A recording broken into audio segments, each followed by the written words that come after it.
couch would slide out, sleep six comfortably, everything you could want to know about a recreational vehicle. Then he tossed me the keys and said, "Good luck, Chief." I was about a mile down the road when I realized that nobody told me how to drive this damn thing. Driving a recreational vehicle is a little bit like driving this building. The next time you're out on the interstate and see a senior citizen, give him room. Pretty good chance he is in a white knuckle situation. I know I was. Now, despite my wife's Upper Peninsula upbringing, she is not a camper. She filled every nook and cranny of that 28-foot Jayco with enough snacks to feed the state of Ohio. Not to mention mittens and scarves and blankets. And I said, "Honey, it's July." Down the road we went, turned left at Toledo, and after about 6 hours of very tense driving, my wife informed me that we were going to be staying at a Best Western.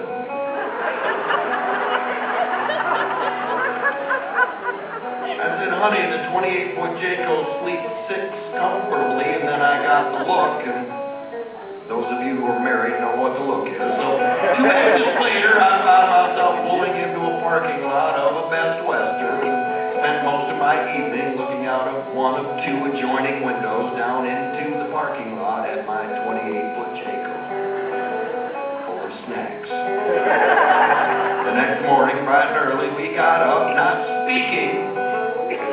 Down the road we went. It was at this point that I realized that a 28-foot Jayco full of snacks is going to get about 1.8 miles to the gallon. So I pulled into a truck stop in Erie, Pennsylvania. Got out, started gassing up my vehicle. Heard a voice behind me say, "Excuse me, sir, but are you the guy that was in the movie with all them ducks?" I said, "That's right. Jeff Bridges, right?" "That's right." "You mind if I get your autograph, Mr. Bridges?" "No problem." So I signed an autograph to a toothless truck driver who likes movies about ducks. Best wishes, Jeff Bridges. Topped off my tank, jumped back into my 28-foot Jayco. Got out of that truck stop, started merging up onto the highway when my son tapped me on the shoulder and said, "Dad, where's Mom?"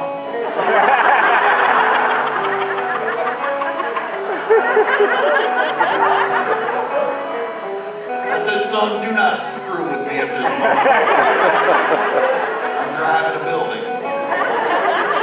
Then my daughter, whom I trust, said, "No, Dad, she's not here." Now, those of you who are married have some idea of just how much trouble I was in.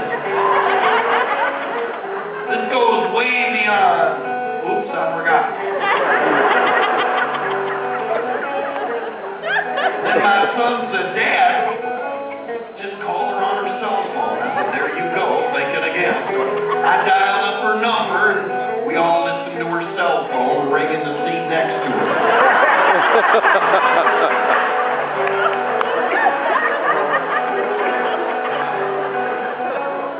Meanwhile, back at the truck stop, my wife is coming out of the food mart with 2 bags of snacks, sees the 28-foot Jayco merging up onto the highway, and then does something that to this day we cannot understand. She starts chasing us.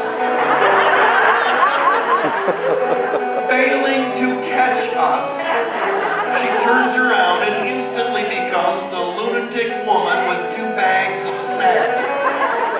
For 15 solid minutes, she tries to commandeer a ride from every Pennsylvanian she sees. They run from her like the plague. Finally, she sees a young man getting into a Ford Taurus, jumps into his passenger seat, looks him right in the eye, and says, "Follow that Jayco."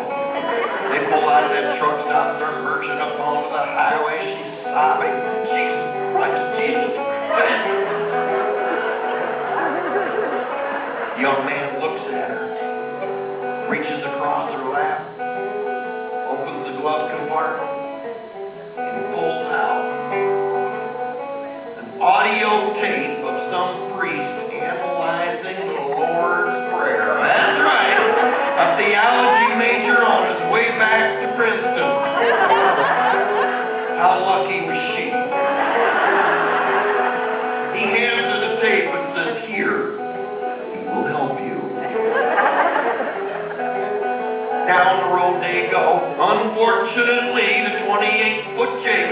found an exit, doubling back like ships passing in the night.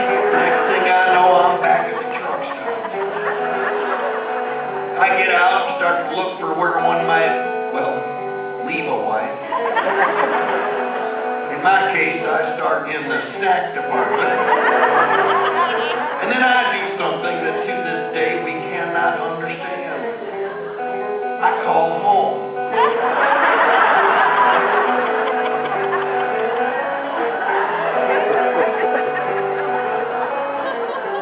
I don't know, I thought she might be there. Our house sitter is there. She answers the phone that she just called. She's at the rest area, 30 miles up the road. Here's the number of the payphone. I called the payphone. She answered on 1/16th of a ring before she could utter a word. I said, just do me a favor, just stay there. 30 miles later, the 28-foot Jayco pulls into that rest area, and I watch this young man escort my wife across the parking lot. He is looking at me with disdain and an air of arrogance that will serve him well in the priesthood. He literally hands me my wife and says, you really ought to hang on to this one. Oh, shut up. Now, the kids have been instructed upon entering the 28-foot Jayco, no matter what my wife says or does, they are not to laugh.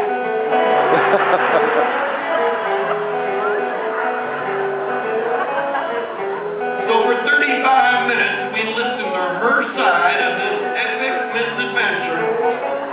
A lot of biting of lips and staring out of the Pennsylvania countryside.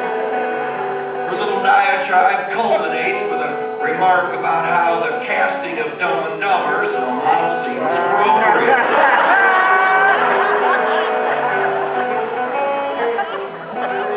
In Cooperstown, we are the only family to see every single exhibit holding hands. The running joke was, where's Mom? Shut up, I'm right here.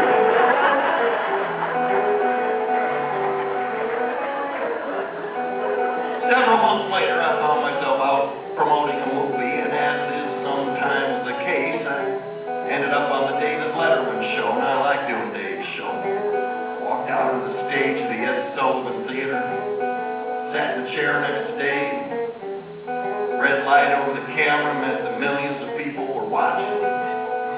And Dave turns to me and he says, how was your summer? Do anything interesting?